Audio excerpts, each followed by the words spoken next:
नमस्कार प्रिय श्रोताओं, आप सुन रहे हैं धर्मवीर भारती के उपन्यास गुनाहों का देवता। चंदर को हफ्ते भर तक होश नहीं रहा। शादी के दिनों में उसे एक नशा था जिसके बल पर वह मशीन की तरह काम करता गया। शादी के बाद इतनी भयंकर थकावट उसकी नसों में कसक उठी कि उसका चलना फिरना मुश्किल हो गया। वह अपने घर से होटल तक खाना खाने नहीं जा पाता था, बस पड़ा पड़ा सोता रहता। सुबह 9 बजे सोता, 5 बजे उठता, थोड़ी देर होटल में बैठकर फिर वापस आ जाता, चुपचाप छत पर लेटा रहता और फिर सो जाता।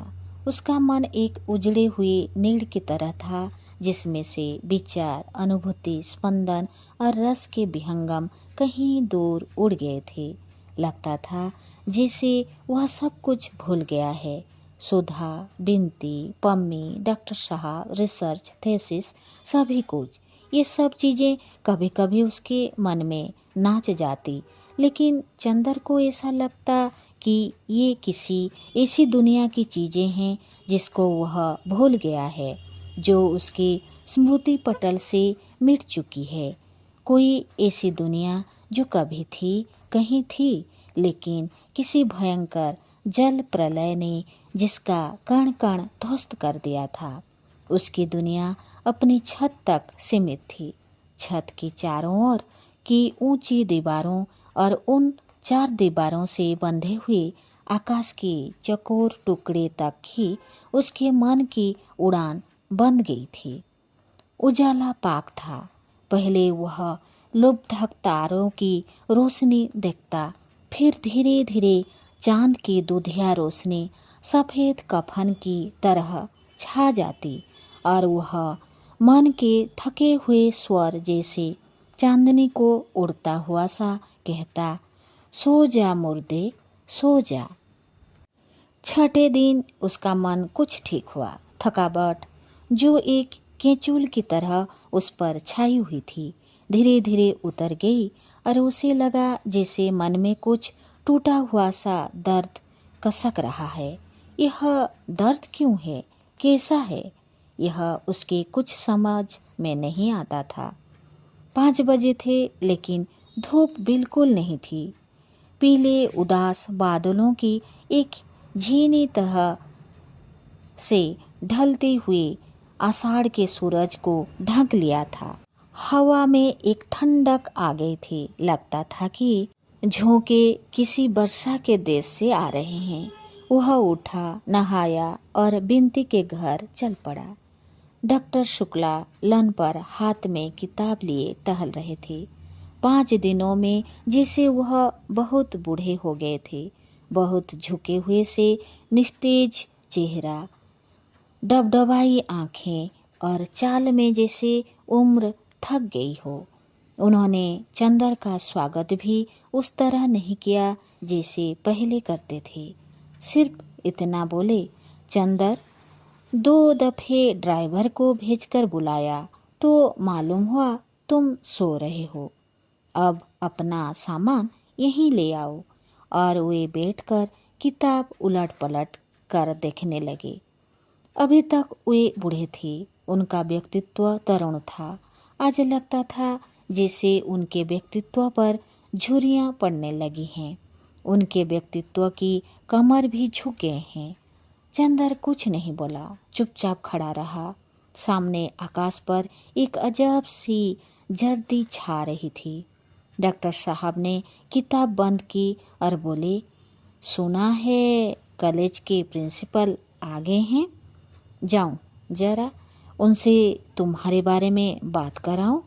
तुम जाओ, सुधा का खत आया है बिनती के पास। बुआ जी हैं? चंदन ने पूछा। नहीं, आज ही सुबह तो गई।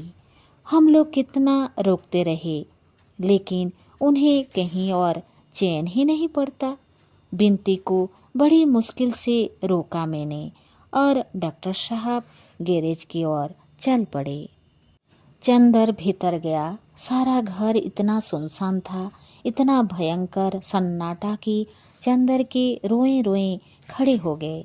शायद मौत के बाद का घर भी इतना नीरव और इतना भयानक ना लगता होगा जितना यह शादी के बाद का घर।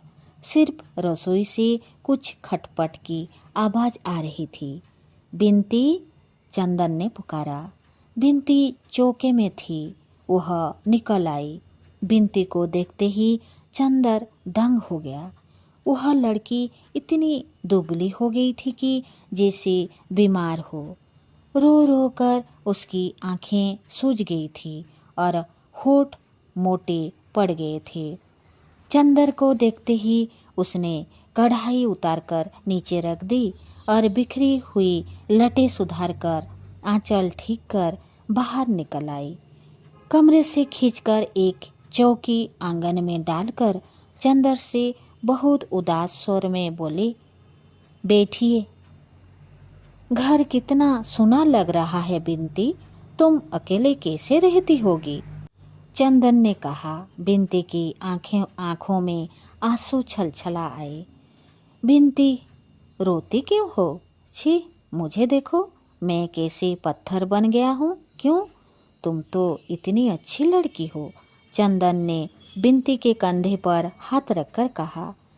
बिनती ने आंसू भरी पलकें चंदर की ओर उठाई और बड़े ही कातर स्वर में कहा, आप देवता हो सकते हैं, लेकिन हर एक तो देवता नहीं है। फिर आपने कहा था आप आएंगे बराबर, पिछले हफ्ते से आए भी नहीं। यह भी नहीं सोचा कि हमारा क्या हाल होगा। रोज सुबह शाम कोई भी आता तो हम दौड़कर देखते कि आप आए हैं या नहीं। दीदी आपकी थी, बस उन तक आपका रिश्ता था। हम तो आपके कोई नहीं हैं। नहीं बिनती, इतने थक गए थे कि हमें कहीं आने जाने की हिम्मत ही नहीं पड़ती। बुआ जी को जाने क्यों दिया तुमने? उन्हें रोक लेती, चंदन ने कहा। अरे वह थी तो रोने भी नहीं देती थी। मैं 2-3 दिन तक रोई तो मुझ पर बहुत बिगड़ी और महाराजन से बोली, हमने तो ऐसी लड़की ही नहीं देखी। बड़ी बहन का ब्याह हो गया तो मारे जलन के दिन रात आंसू बहा बहा कर अमंगल बनाती है। जब बखत आएगा तभी शादी करेंगे कि अभी ही किसी के साथ निकाल दूं? बिनती ने एक गहरी सांस लेकर कहा, आप समझ नहीं सकते कि जिंदगी कितनी खराब है। अब तो हमारी तबीयत होती है कि मर जाएं। अभी तक दीदी थी, सहारा दिए रहती थी, हिम्मत बंधाए रहती थी। अब तो कोई नहीं हमारा। छी, ऐसी बातें नहीं करते बिनती। महीने भर में सुधा आ जाएगी और माँ की बातों का क्या बुरा मानना। आप लड़की होते तो समझते चंदर बाबू, बिनती बोली और जाकर एक तस्तरी में नाश्ता ले आई। लो, दीदी कह गई थी कि चंदर के खाने पीने का ख्याल रखना, लेकिन यह किसको मालूम था कि दीदी के जाते ही चंदर गैर हो जाएंगे। नहीं बिनती, तुम गलत समझ रही हो। जाने क्यों एक अजीब सी खिन्नता मन में आ गई थी। कुछ करने की तबीयत ही नहीं होती थी। आज कुछ तबीयत ठीक हुई तो सबसे पहले तुम्हारे ही पास आया। बिनती, अब सुधा के बाद मेरा है ही कौन सिवा तुम्हारे? चंदन ने बहुत उदास स्वर में कहा। तभी ना, उस दिन मैं बुलाती रह गई और आप यह गए वह गए और आँख से ओझल। मैंने तो उसी दिन समझ लिया था कि अब पुराने चंदर बाबू बदल गए, बिनती ने रोते हुए कहा। चंदर का मन भर आया था, गले में आंसू अटक रहे थे। लेकिन आदमी की जिंदगी भी कैसी अजब होती है। वह रो भी नहीं सकता था, माथे पर दुख की रेखा भी झलकने नहीं दे सकता था, इसीलिए कि सामने कोई ऐसा था जो खुद दुखी था। और सुधा की थाती होने के नाते बिनती को समझाना उसका पहला कर्तव्य था। बिनती की आंसू रोकने के लिए वह खुद अपने आंसू पी गया और बिंती से बोला, लो कुछ तुम भी खाओ। बिंती ने मना किया तो उसने अपने हाथ से बिंती को खिला दिया। बिंती चुपचाप खाती रही और रह रह कर आंसू पोंछती रही। इतने में महाराजिन आई। बिंती ने चौके के काम समझा दिए और चंदर से बोली, चलिए ऊपर चलें। चंदर ने चारों ओर देखा। घर का सन्नाटा वैसा ही था। सहसा उसके मन में एक अजीब सी बात आई। सुधा के साथ कभी भी कहीं भी वह जा सकता था, लेकिन बिंती के साथ छत पर अकेले जाने में क्यों उसके अंतःकरण ने गवाही नहीं दी। वह चुपचाप बैठा रहा। बिंती कुछ भी हो, कितनी ही समीप क्यों ना हो, बिंती सुधा नहीं थी, सुधा नहीं हो सकती थी। नहीं, यही ठीक है, चंदर बोला। बिंती गई, सुधा का पत्र ले आई। चंदर का मन जाने कैसा होने लगा। लगता था जैसे अब आंसू नहीं रुकेंगे। उसके मन में सिर्फ इतना आया कि अभी 72 घंटे पहले सुधा यही थी, इस घर की प्राण थी। आज लगता है जैसे इस घर में सुधा थी ही नहीं। आंगन में अंधेरा होने लगा था। वह उठकर सुधा के कमरे के सामने पड़ी हुई कोच पर बैठ गया और बिंती ने बत्ती जला दी। खत छोटा सा था। डॉक्टर चंदर बाबू, क्या तुम कभी सोचते थे कि तुम इतने दूर होगे और मैं तुम्हें खत लिखूंगी? लेकिन खैर, अब तो घर में चैन की बंसी बजाते होंगे। एक अकेले में ही कांटे जैसी खटक रही थी, उसे भी तुमने निकाल फेंका। अब तुम्हें ना कोई परेशान करता होगा, ना तुम्हारे पढ़ने लिखने में बाधा पहुंचती होगी। अब तो तुम एक महीने में 10-12 थीसिस लिख डालोगे। जहाँ दिन में 24 घंटे तुम आँख के सामने रहते थे, वहाँ अब तुम्हारे बारे में एक शब्द सुनने के लिए तड़प उठती हूँ। कई दफ़े तबीयत आती है कि जैसे बिंती से तुम्हारे बारे में बातें करती थी, वैसे ही इनसे तुम्हारे बारे में बातें करूं। लेकिन ये तो जाने कैसी कैसी बातें करते हैं। और सब ठीक है, यहाँ बहुत आज़ादी है मुझे। माँ जी भी बहुत अच्छी हैं, पर्दा बिल्कुल नहीं करती। अपने पूजा के सारे बर्तन पहले ही दिन हमसे मजवाए। देखो, पापा का ध्यान रखना। और बिंती को जैसे मैं छोड़ आई हूँ, उतनी ही मोटी रही। मैं महीने भर बाद आकर तुम्ही से बिंती को वापस लूँगी, समझे? यह ना करना कि मैं ना रहूँ तो मेरे बजाय बिंती को रुला रुला कर कुढ़ा कुढ़ा कर मार डालो, जैसे तुम्हारी आदत है। चाय ज़्यादा मत पीना। खत का जवाब फौरन, तुम्हारी सुधा।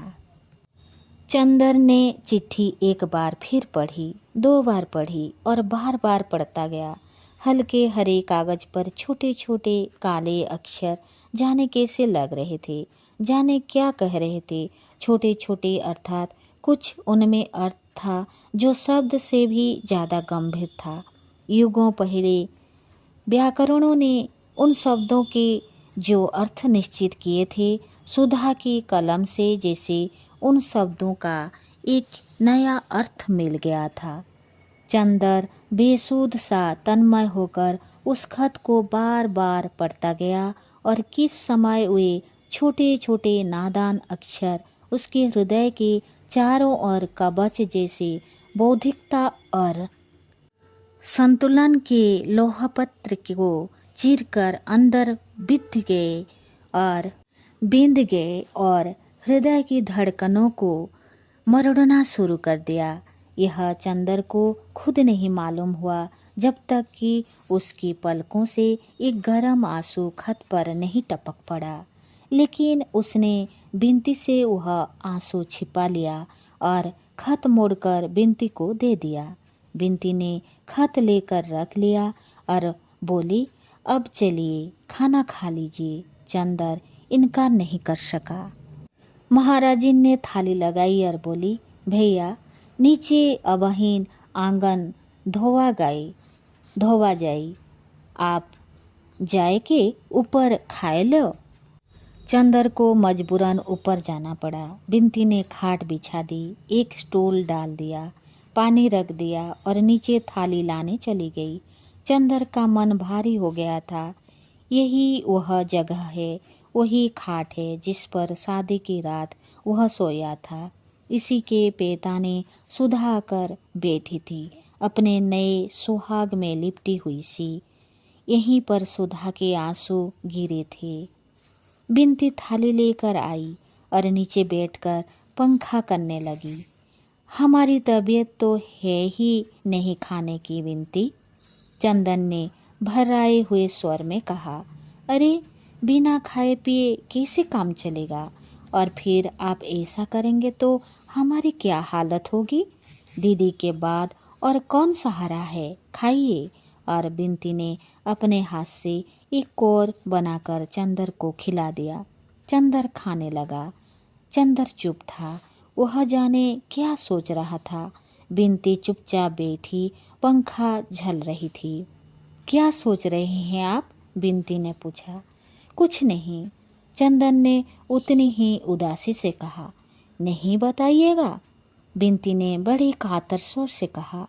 चंदर एक फीकी मुस्कान के साथ बोला, बिन्ती अब तुम इतना ध्यान ना रखा करो, तुम समझती नहीं बाद में कितनी तकलीफ होती है। सुधा ने क्या कर दिया है यह वह खुद नहीं समझती। कौन नहीं समझता? बिन्ती एक गहरी सांस लेकर बोली। दीदी नहीं समझती या हम नहीं समझते? सब समझते हैं, लेकिन जाने मन कैसा पागल है कि सब कुछ समझकर धोखा खाता है। अरे दही तो आपने खाया ही नहीं। वह पूड़ी लाने चली गई। और इस तरह दिन कटने लगे। जब आदमी अपने हाथ से आंसू मोल लेता है, अपने आप दर्द का सौदा करता है, तब दर्द और आंसू तकलीफ देह नहीं लगती।